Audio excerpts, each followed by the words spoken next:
నమస్తే, welcome to Suman TV. నేను Girija. Piles ఈ జనరేషన్ లో చాలా మందికి ఏర్పడుతున్న సమస్య.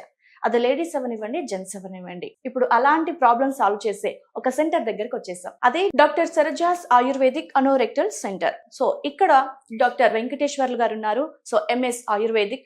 సో ఆయుర్వేదిక్ పరంగా ఎలాంటి ట్రీట్మెంట్ ఉంది అనే విషయాల్ని సార్ తో మాట్లాడి తెలుసుకుందాం. నమస్కారం సార్. నమస్తే అండి. సార్, అసలు ఈ ఫిషర్ అనే సమస్య ప్రెసెంట్ జనరేషన్ లో చాలా మంది దగ్గర వింటున్నాం. సో అసలు ఏంటి ఫిషర్ అనేది? సో మలద్వారంలో జనరల్ గా చాలా రకాల సమస్యలు ఉంటాయి. పైల్స్, ఫిషర్, ఫిస్టులా అని, యానల్ పాలిప్స్ అని, కాన్స్టిపేషన్ అని, ఇట్లా చాలా రకాల సమస్యలు మనకి మలద్వారంలో కనిపిస్తూ ఉంటాయి. ఫిషర్ అనేది చాలా కామన్ గా కనిపించే సమస్య అన్నమాట. చాలా మంది వాటిని చూసి, అంటే దాంట్లో వచ్చే లక్షణాలను బట్టి చాలా మంది ఏమనుకుంటారంటే అవే పైల్స్ అనుకుంటా ఉంటారు, అదే ఫిస్టులా అనుకుంటా ఉంటారు. కాకపోతే ఏంటంటే మనకు ఒక 100 మంది పేషెంట్స్ వచ్చినప్పుడు ఏంటంటే 90 మంది ఈ కంప్లైంట్స్ చెప్పినప్పుడు ఆల్మోస్ట్ మనకి 70 నుంచి 80 వరకు ఫిషర్సే ఉంటాయి ఎక్కువ. సో ఫిషర్ అంటే ఏంటంటే మనకి ఎట్లయితే కాళ్ళ మీద పగుళ్ళు ఏర్పడతాయో, ఏర్పడి మనకు చిన్నగా రక్తం రావడం కానీ పెయిన్ అనేది ఉంటుందో, అదే విధంగా మలద్వారం లోపల గోడల మీద కూడా ఒత్తిడి ఏర్పడినప్పుడు అక్కడ కూడా సన్నని చీలుక అనేది ఏర్పడుతుంది అనమాట. దాన్నే ఫిషర్ అంటారు. సో ఆ విధంగా మలద్వారం లోపల గోడలలో ఏర్పడుతుంది కాబట్టి దాన్నే ఫిషర్ ఇన్ యానో అంటారు. సార్, మరి ఫిషర్ అనేది అసలు ఎందుకు స్టార్ట్ అవుతుంది బాడీలో? సో జనరల్ గా మలద్వారం లోపల ప్రెషర్ ఏర్పడుతుంది అంటే ఎందుకు ఏర్పడుతుంది? మనకి కాన్స్టిపేషన్, మోషన్ అనేది బాగా హార్డ్ గా రావడం, రాళ్ళలాగా రావడం. సో అలా రాళ్ళలాగా వచ్చినప్పుడు ఏమవుతుందంటే మలద్వారం లోపల గోడల మీద ఒత్తిడి ఏర్పడినప్పుడు ఆ కట్ అనేది జరుగుతుంది అనమాట. సో ఎందుకు ఏర్పడుతుందంటే జనరల్ గా మనం తీసుకునే ఆహార పదార్థాల్లో నాన్ వెజ్ ఎక్కువగా ఉండడము, ప్రోటీన్ కంటెంట్ ఎక్కువగా ఉండడము, వాటర్ కంటెంట్స్ తక్కువగా ఉండడము, ఫైబర్ కంటెంట్ తక్కువగా ఉండడము, వాటర్ సరిగా తాగకపోవడము, కంటిన్యూస్ సిట్టింగ్. ఓకే, సో వీటి వల్ల ఏమవుతుందంటే వాళ్ళకి డిహైడ్రేషన్ ఉంటుంది అనమాట. సో మోషన్ లో వాటర్ కంటెంట్ బాగా తగ్గినప్పుడు ఏమవుతుందంటే మనకు ఆటోమేటిక్ గా స్టూల్ అనేది చాలా హార్డ్ అవుతుంది. స్టూల్ హార్డ్ అయినప్పుడు పేషెంట్ ఏం చేస్తారంటే దాన్ని బయటకు తీయడానికి ఎక్కువగా స్ట్రెయిన్ చేస్తారు గట్టిగా. అప్పుడు ఏమవుతుందంటే ఈ హార్డ్ స్టూల్ బయటకు వచ్చేటప్పుడు ఈ మలద్వారం లోపల గోడల మీద ఒత్తిడి ఏర్పాటు చేసి అక్కడ పగిలేటట్టు చేస్తుంది. దాన్నే మనము ఫిషర్ అంటారు. ఆయుర్వేదికులు అయితేనేమో పరికర్తగా అంటారు. ఇవే కాకుండా ప్రెగ్నెన్సీ, మామూలుగా ఆడవాళ్ళలో ఆఫ్టర్ ప్రెగ్నెన్సీ కూడా చాలా కామన్. ఇది జనరల్ గా ప్రెగ్నెన్సీలో కొన్ని రకాలైన ఐరన్ టాబ్లెట్స్ వల్ల కానీ, కాల్షియం టాబ్లెట్స్ వల్ల కానీ, లేదు బేబీ యొక్క ప్రెషర్ వల్ల కానీ ఏమవుతుందంటే ఈ మలద్వారం మీద కొంచెం ఒత్తిడి ఏర్పడి ఈ పేషెంట్స్ కూడా మనకి ఈ పోస్ట్ ప్రెగ్నెన్సీ కూడా ఈ ఫిషర్స్ అనేది కామన్ సమస్యగా కనిపిస్తూ ఉంటుంది. సార్, మరి ఈ ఫిషర్ అనేది అంటే మనకు ఏ విధంగా తెలుసుకోవచ్చు? అంటే ఇప్పుడు ఒక పర్సన్ కి వచ్చింది అని అంటే మనం అది తొందరగా గ్రహించడం కొంచెం కష్టం అవుతుంది. సో దాని లక్షణాలు ఏ విధంగా ఉంటాయి, మనం దాని ఫిషర్ అని ఎలా తెలుసుకోవచ్చు? లక్షణాలు ఎలా ఉంటాయంటే ముఖ్యమైన లక్షణం వచ్చేసి మోషన్ వెళ్ళేటప్పుడు సివియర్ గా కట్ చేసినట్టు పెయిన్ రావడం, అంటే గ్లాస్ తో కోసినట్టుగా పెయిన్ రావడము. దాని తర్వాత మంట అనేది ఒక 1 hour 2 hours, కొందరు పేషెంట్స్ లో సాయంత్రం వరకు కూడా కంటిన్యూస్ గా పెయిన్ ఉంటుంది, మంట ఉంటుంది అనమాట. సో ఇది మెయిన్ ఫిషర్ యొక్క లక్షణము. ఇదే కాకుండా కొందరికి ఏమవుతుందంటే ఎక్యూట్ గా ఉన్నప్పుడు మోషన్ మీద గీత లాగా బ్లడ్ వస్తుంది. పైల్స్ కి ఫిషర్ కున్న డిఫరెన్స్ ఇది. పైల్స్ లో ఏమవుతుందంటే బ్లీడింగ్ అనేది ఎప్పుడు మోషన్ మీద గీత లాగా రాదు, పైల్స్ లో ఇలా దారలాగా పోతుంది. సో ఈ విధంగా ఉంటుంది. దీంతో పాటు ఆ మోషన్ వెళ్ళాలంటే భయం వేస్తూ ఉంటుంది వాళ్ళకి. రోజు మార్నింగ్ మోషన్ కి వస్తుందంటే ఇంకా వాళ్ళు ఏం చేస్తారంటే కట్ అవుతుందనే ఉద్దేశంతో సరిగా ఫుడ్ తీసుకోరు, బయట ఫుడ్ తినాలన్నా భయం వేస్తూ ఉంటుంది వాళ్ళకి. దానివల్ల ఏమవుతుందంటే బాగా వీక్ అవుతా ఉంటారు. ఈ విధంగా మనకు ఫిషర్ యొక్క లక్షణం ఉంటుంది. అంటే ఫిషర్ అనేది సింగిల్ టైప్ లోనే ఉంటుందా, లేదంటే వేరియేషన్స్ ఏమైనా ఉంటాయి? చాలా ఉంటాయి. మనకి for example acute fissures, chronic fissure అని 2 రకాలు ఉంటాయి. ఎక్యూట్ ఫిషర్ అంటే పేషెంట్ కి రీసెంట్ గా ఏర్పడ్డది, 6 వారాల్లోనే, సంవత్సరంలో ఇప్పుడే ఫస్ట్ టైం ఫేస్ చేసినప్పుడు దాన్ని ఎక్యూట్ ఫిషర్ అంటారు. దాంట్లో లక్షణం ఎలా ఉంటుందంటే పేషెంట్ కి ఓన్లీ మోషన్ మీద గీతలాగా బ్లడ్ వచ్చి కొంచెం కట్ చేసినట్టు పెయిన్ వస్తుంది, బట్ బయట స్కిన్ లాగా పెరగడం కానీ అట్లాంటి లక్షణాలు ఏముండవు.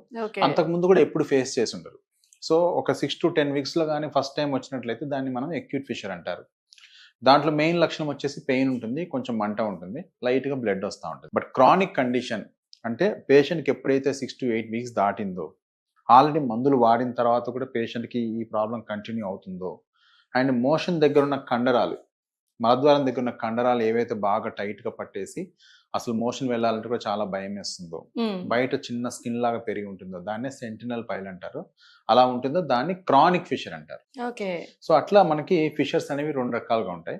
ఈ క్రానిక్ ఫిషర్స్ ఎక్కువ రోజులు ఉన్నప్పుడు ఏమవుతుందంటే ఈ మోషన్ యొక్క మార్గం యొక్క కండరాలు బాగా టైట్ గా ఉండడం వలన ఆ పుండు మానక లోపల దాంట్లో మోషన్ ఉండిపోయి ఇన్ఫెక్షన్ వచ్చి బయట చిన్న ఫిస్ట్లా లాగా అట్లా అయ్యే అవకాశం ఉంటుంది. Okay sir. అయితే ఇప్పుడు ఇక్కడికి వచ్చే వాళ్ళలో ఎక్కువగా ఈ ప్రాబ్లం అంటే మేల్స్ లో చూసారా, ఫీమేల్స్ లో చూసారా సార్? సో జనరల్ గా ఇద్దరిలో కనిపిస్తూ ఉంటుంది, మేల్ అండ్ ఫీమేల్ లో ఎక్కువ కనిపిస్తూ ఉంటుంది. సో జనరల్ గా ప్రెగ్నెన్సీ తర్వాత మనకి ఎక్కువ ఫీమేల్ పేషెంట్స్ లో మనకి ఆటోమేటిక్ గా కనిపిస్తూ ఉంటుంది. అయితే మేము చూసింది ఏంటంటే ఫీమేల్ మేల్ కంటే కూడా మేల్ పేషెంట్స్ లో చాలా కామన్ అనమాట ఈ కంప్లైంట్. ఫీమేల్ ఫర్ ఎగ్జాంపుల్ ఒక 60-40% తీసుకోవచ్చు. 60% మేల్ ఉంటే 40% ఫీమేల్ అట్లా ఉంటారు.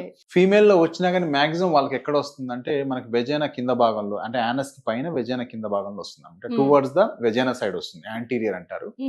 అదే మేల్ లో అయితేనేమో ఎక్కువ శాతం మేము పోస్టీరియర్ చూస్తాం, కింద వైపున చూస్తాం. అయితే ఆయుర్వేదిక్ పరంగా చూసుకుంటే కనుక ఈ ఫిషర్ కి ఎలాంటి ట్రీట్మెంట్ ఇస్తారు? సో జనరల్ గా ఏంటంటే ఫిషర్ అసలు ఎందుకు మానదు అని మనం చూసినప్పుడు ఏమవుతుందంటే ఎక్యూట్ ఫిషర్ లో మనకి ఎప్పుడైతే పేషెంట్ కి ఒక రీసెంట్ గా ఏర్పడిందో దాంట్లో మనం జనరల్ గా కొన్ని ఆయుర్వేదిక్ మందులు ఇస్తాము, టాబ్లెట్స్ ఇస్తాము, కొన్ని రకాల మెడికేటెడ్ ఆయిల్స్ ఉంటాయి యానస్ లో పెట్టుకోవడానికి, అండ్ హాట్ వాటర్ లో కూర్చున్న దానికి కొన్ని రకాల లిక్విడ్స్ ఇస్తాం. అలా చేసినప్పుడు జనరల్ గా తగ్గిపోతుంది, ఇబ్బంది ఏమి ఉండదు. ఎందుకంటే లైఫ్ లో ఒక్కసారైనా ఎవరైనా ఒకరు ఫిషర్ ఫేస్ చేస్తారు, చేయకుండా అయితే కంపల్సరీ ఉండరు. ఎందుకంటే స్టూల్ అనేది హార్డ్ లేకుండా ఎప్పుడు మనం చూసుకోలేం. బయట ఫుడ్ తినడం వలనో, సరిగ్గా తినకపోవడం వలనో, దానివల్ల ఎప్పుడు ఒకసారి స్టూల్ హార్డ్ అవుతుంది, చిన్న కట్ లాంటిది ఏర్పడుతుంది ఎవరికైనా.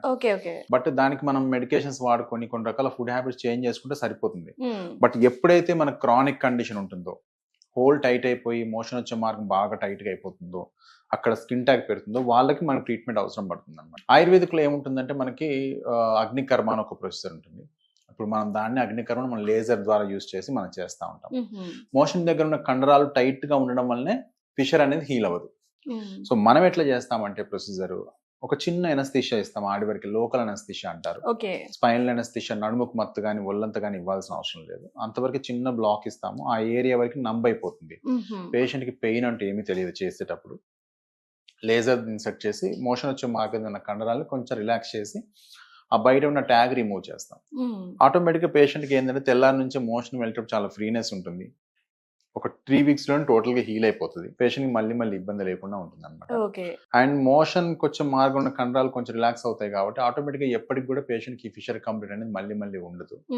అడ్వాంటేజ్ ఏంటంటే పేషెంట్ ప్రొసీజర్ చేసుకున్న తర్వాత వెంటనే వెళ్ళిపోవచ్చు, బెడ్ రెస్ట్ అట్లాంటి అవసరం లేదు, సింప్లిఫై చేసి చేయొచ్చు అండ్ ఈజీగా అయిపోతుంది. పేషెంట్ మళ్ళీ రికరెన్స్ అనేది ఉండదు. Okay sir. అయితే మనం రెగ్యులర్ గా చూసుకుంటే కనుక ఎవరైనా ఇంగ్లీష్ మెడిసిన్ కి ఎక్కువగా అట్రాక్ట్ అయిపోయారు, మనకు తొందరగా రిజల్ట్ ఉంటుంది అనే ఉద్దేశంతో. సో మరి ఇంగ్లీష్ మెడిసిన్ వాడే వాళ్ళకి, ఆయుర్వేదిక్ మెడిసిన్ వాడే వాళ్ళకి మనకి ఏది బెటర్ చాయిస్? సో జనరల్ గా ఎట్లా అంటే ఓన్లీ ప్రొసీజర్ చేయడం ఒకటే కాదు, లోపల ఏంటంటే కొన్ని రకాల ఆయుర్వేదిక్ మెడికేటెడ్ ఆయిల్స్ ఉంటాయి, మాత్రా వస్తాయి అంటారు. అది ఇవ్వడం వల్ల ఏమవుతుందంటే పేషెంట్కి మోషన్ లోపల ఉన్నటువంటి ఏదైతే కండరాలు ఉంటాయో అవి బాగా రిలాక్స్గా అవుతాయి. దాంతోపాటు ఏంటంటే లూబ్రికేషన్ ఎక్కువగా ఉంటుంది. సో ఫిషర్ అనేది హీల్ అవుతుంది అనమాట. అండ్ ఆయుర్వేదిక్ మెడిసిన్స్ ఎట్లా ఉంటాయంటే ఓన్లీ ఫిషర్ని ట్రీట్ చేయడమే కాకుండా మీకు కాన్స్టిపేషన్ని తక్కువ చేయడానికి, అంటే కాజిటివ్ ఫ్యాక్టర్ ఏదైతే ఉందో, రీజన్ ఏదైతే ఉందో దాన్ని తక్కువ చేయడానికి కూడా కొన్ని రకాల ఆయుర్వేదిక్ మందులు ఉంటాయి. ఓకే, సో అవి ఇవ్వడం వల్ల ఏంటంటే పేషెంట్ కి రికరెన్స్ అనేది లేకుండా మనం చేయొచ్చు. ఓన్లీ సర్జరీ చేసామా వదిలేసామని కాకుండా పోస్ట్ ఆపరేటివ్ కేర్ అనేది మనకి ఆయుర్వేదిక్ లో చాలా ఎక్కువగా ఉంటుంది. Okay sir. అయితే ఆయుర్వేదిక్ ట్రీట్మెంట్ త్రూ మనకి అంటే పర్మనెంట్ సొల్యూషన్ దొరుకుతుంది అనుకోవచ్చు అంటారా? yes, 100%. ఓకే సార్, చాలా ఇన్ఫర్మేషన్, చాలా అంటే ప్రెసెంట్ ఉన్న సిచ్యువేషన్ లో చాలా మందికి ఇది నీడ్ అనమాట. సో ఆయుర్వేదిక్ పరంగా ఎలా ఉంటుంది ట్రీట్మెంట్ అనే విషయాన్ని చాలా చక్కగా తెలియజేశారు సార్. Thank you.